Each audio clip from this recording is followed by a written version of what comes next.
नमस्कार दोस्तों, दुनिया में ढेरों लोग आपको ऐसे मिल जाएंगे जो न सिर्फ अपने देश के लिए बल्कि दुनिया भर के लोगों के लिए सफलता की जीती जागती मिसाल हैं। लेकिन आज के लोगों को केवल उनकी सफलता और उनका ऊंचा रुतबा ही दिखाई देता है, मगर बहुत कम लोग ऐसे होते हैं जो उनकी सफलता के पीछे के संघर्ष और मेहनत को देख पाते हैं और समझ पाते हैं। इसलिए मैं अमरजीत आपका अपने YouTube चैनल अमर रेवोल्यूशन में एक बार फिर से बहुत बहुत स्वागत करता हूं। और आज मैं आप सभी को एक ऐसे शख्स की जीवन की कहानी के बारे में बताऊंगा जिसकी लगन और कड़ी मेहनत की वजह से मुश्किलों ने भी उसके आगे अपने घुटने टेक दिए। तो चलिए दोस्तों, इस वीडियो की शुरुआत करते हैं।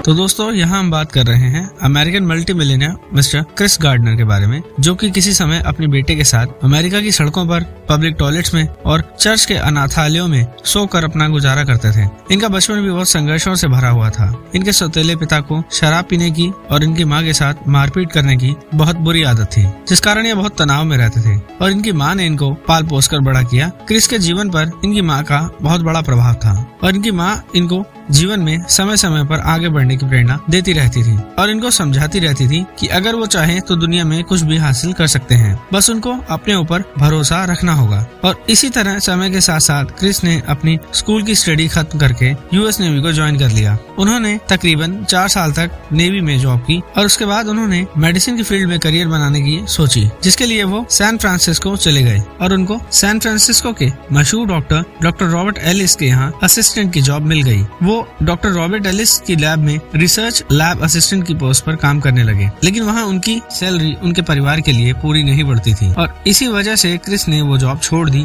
और मेडिकल इक्विपमेंट बेचने की जॉब ज्वाइन कर ली। लेकिन मेडिकल इक्विपमेंट सेल्स की जॉब करने के बाद भी उनके पैसे को लेकर स्ट्रगल चलती रही। लगातार अलग अलग नौकरियां करने के बाद भी उनकी आर्थिक स्थिति ठीक नहीं हो पा रही थी और एक दिन क्रिस की लाइफ में एक ऐसा पल आया जिसके बाद उनकी जिंदगी बदल गई। एक दिन अचानक उनकी नजर एक ऐसे आदमी पर गई जो कि अपनी लाल रंग की फरारी कार पार्क कर रहा था। तो ये देखकर क्रिस से रहा नहीं गया। उसने सीधे जाकर उस आदमी से पूछ ही लिया कि सर, आप क्या काम करते हैं और इतनी महंगी कार आप कैसे अफोर्ड कर पाते हैं। जिस बात पर उस आदमी ने जवाब दिया कि मैं एक स्टॉक ब्रोकर हूँ और लगभग $80,000 प्रति माह कमाता हूँ। ये सुनकर क्रिस बहुत प्रभावित हो गए और उन्होंने ये फैसला कर लिया कि वो अपना करियर स्टॉक मार्केट में ही बनाएंगे और इसीलिए क्रिस उस आदमी के साथ एक मीटिंग फिक्स करते हैं और इस मीटिंग के दौरान वो आदमी क्रिस को स्टॉक और स्टॉक मार्केट के बारे में पूरी जानकारी देता है और अंत में क्रिस उस आदमी से रिक्वेस्ट करता है कि क्या वो क्रिस को किसी ब्रोकरेज फर्म में इंटर्नशिप के लिए रेफर कर सकते हैं, जिस पर वो आदमी मान जाता है और क्रिस को DWR ब्रोकरेज फर्म में इंटर्नशिप के लिए रेफर कर देता है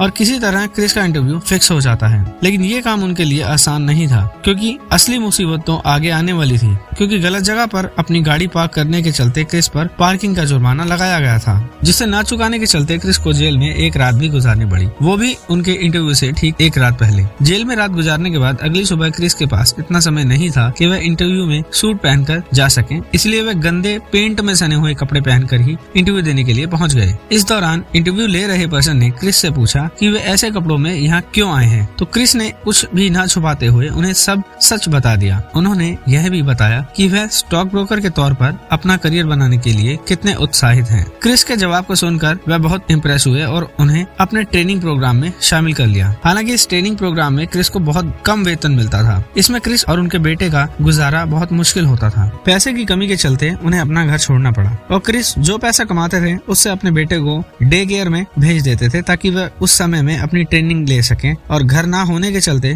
क्रिस को ज्यादातर अपनी रातें बेघरों के आश्रमों में गुजारनी पड़ती थी और कई बार तो क्रिस ऑफिस बंद होने के बाद अपने ऑफिस की टेबल के नीचे छुपकर सो जाया करते थे और यह बात का उनके ऑफिस के लोगों को कभी पता नहीं चला। इतनी परेशानियों के बाद भी क्रिस ने हार नहीं मानी। वे अपने ट्रेनिंग प्रोग्राम को बड़ी मेहनत से करते गए, इस उम्मीद में एक दिन उन्हें अच्छी नौकरी मिलेगी और फिर सब कुछ ठीक हो जाएगा। क्रिस ट्रेनिंग प्रोग्राम में अन्य सभी लोगों से ज्यादा मेहनत और काम करते थे। उन्होंने हमेशा सोचा कि उनके पास हारने का कोई विकल्प नहीं है, उन्हें सिर्फ और सिर्फ जीतना है और आखिरकार उन्होंने अपनी मंजिल को पा ही लिया। ट्रेनिंग प्रोग्राम खत्म होने के बाद आखिरकार क्रिस की मेहनत रंग लाई। उन्हें कंपनी में स्टॉक ब्रोकर की जॉब मिल गई। कुछ ही समय में परेशानियों ने क्रिस से मुंह मोड़ लिया और अपनी मेहनत की बदौलत कुछ ही सालों के बाद क्रिस ने $10,000 लगाकर अपनी खुद की कंपनी खोली, जो कि बहुत सफल भी रही।